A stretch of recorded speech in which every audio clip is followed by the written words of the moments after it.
काव्या, वो 50,000 रुपये उधार चाहिए थे। अगर तुम दे सको तो। काव्या, आई नो कि तुम सब कुछ देख रही हो, हमारे घर के सारे खर्चे, मेरे खर्चे। बट एज यू नो, बहुत टाइम से घाटा चल रहा है मेरे बिजनेस में, और मैं पूरी कोशिश कर रहा हूँ सब कुछ ठीक हो जाए, पर टाइम लग रहा है यार। और अभी मुझे पैसों की बहुत अर्जेंटली ज़रूरत है। मैंने बहुत लोगों से हेल्प मांगने की कोशिश करी, पर किसी ने मेरी मदद नहीं करी। इसलिए मैं तुमसे पैसे मांग रहा हूँ। प्लीज़, हो सके तो मुझे उधार पैसे दे दो।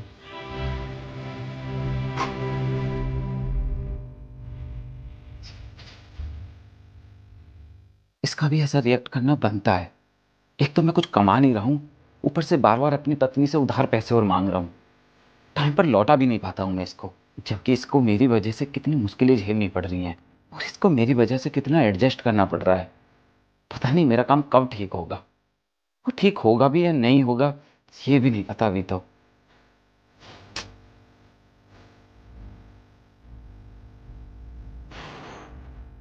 ये लो। ये पूरे 70,000 रुपये। 50,000 रुपये तुम्हें जो चाहिए थे वो, और 20,000 रुपये एक्स्ट्रा।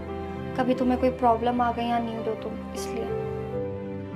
और एक और बात राहुल, पत्नी से पैसे मांगना अब उधार हो गया तुम्हारे लिए। मतलब एक शब्द में तुमने मुझे पराया कर दिया। सही है। नहीं काव्या, ऐसी बात नहीं है। मेरा वो मतलब नहीं था, तुम गलत समझ रही हो। बस बात यह है कि मैं ना बहुत ही परेशान आ चुका हूँ बार बार तुमसे पैसे मांग कर। और अभी मुझे ज़रूरत थी, किसी ने मेरी हेल्प नहीं की, फिर से मुझे तुमसे मांगने पड़े। तो समझ नहीं आ रहा था मैं तुमसे कैसे बोलूँ, और इसीलिए मैंने तुमसे ये पैसे उधार बोल कर मांगे, ये सोचकर कि कुछ टाइम बाद तुम्हें ये पैसे वापस लौटा दूंगा। बस यही बात थी, और कुछ नहीं। राहुल, पैसे वहां लौटाए जाते हैं जहां पैसे परायों से मांगे जाए, अपनों से नहीं। और चलो मैं मानती हूँ कि तुम्हारा बिजनेस आज नहीं चल रहा, लेकिन पहले तो चल रहा था ना। और तब तुम पैसे कमाते थे, और जो चीज़ मुझे चाहिए होती थी वो तो मैं तुमसे मांगती थी, और जो मैं कहती थी वो तुम मुझे दिलवाते भी थे। पर तुमने तो मुझसे कभी भी नहीं कहा कि ये सारी चीज़ें तुम मुझे उधार पे दिलवा रहे हो या इसका हिसाब रख रहे हो। तुमने तो आज तक मेरे से वो पैसे नहीं मांगे। तो जब तुम्हारे पैसों पे मेरा हक हो सकता है, तो मेरे पैसों पे तुम्हारा हक क्यों नहीं? और अभी मैं गुस्सा इसलिए नहीं हुई थी कि तुमने मेरे से पैसे मांगे या पैसे मांगते आ रहे हो। मुझे गुस्सा इस चीज़ का आया कि तुमने उस शब्द को उधार बोला।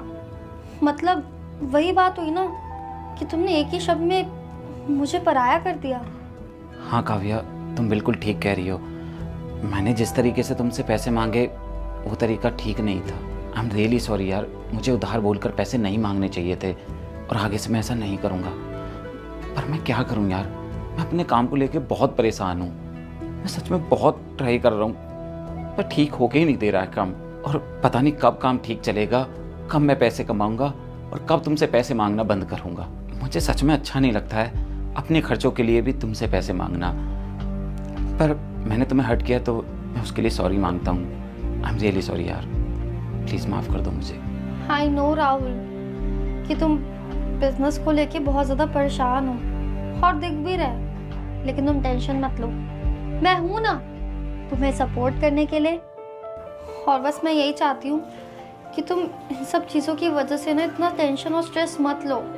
तुम देखना, एक दिन ना सब कुछ ठीक हो जाएगा, और हम मिलके ठीक कर लेंगे। Thank you so much Kavya, मेरा इतना साथ देने के लिए। सच कहूँ तो मुझे तुम्हारे सपोर्ट की बहुत ज़रूरत है, और तुम मेरा साथ दे भी रही हो। सच में मैं बहुत लकी हूँ काव्या कि मुझे तुम्हारी जैसी पत्नी मिली है, जो इतनी मुश्किल वक्त में भी मेरा साथ दे रही है, मुझ पर यकीन कर रही है। क्योंकि अगर तुम मुझ पर यकीन नहीं करती ना काव्या, तो मैं कब का ये काम छोड़ चुका होता। लेकिन जब कभी मैं ये काम छोड़ने के बारे में सोचता हूँ, तो तुम्हारा यकीन मुझे शक्ति देता है, मुझे और मेहनत करने के लिए प्रेरित करता है। और सच कहूँ तो तुम्हारी वजह से ही मेरा सपना जिंदा है। Thank you so much Kavya, मेरा साथ देने के लिए। और प्लीज़ हमेशा मेरे ऐसे ही साथ देते रहना। राहुल, मैं तुम्हारे साथ हूँ और हमेशा रहूंगी, बट प्लीज़ मुझे ना ये पराया फील मत करवाया करो। नहीं, कभी नहीं। अब से मैं ये गलती कभी नहीं करूँगा।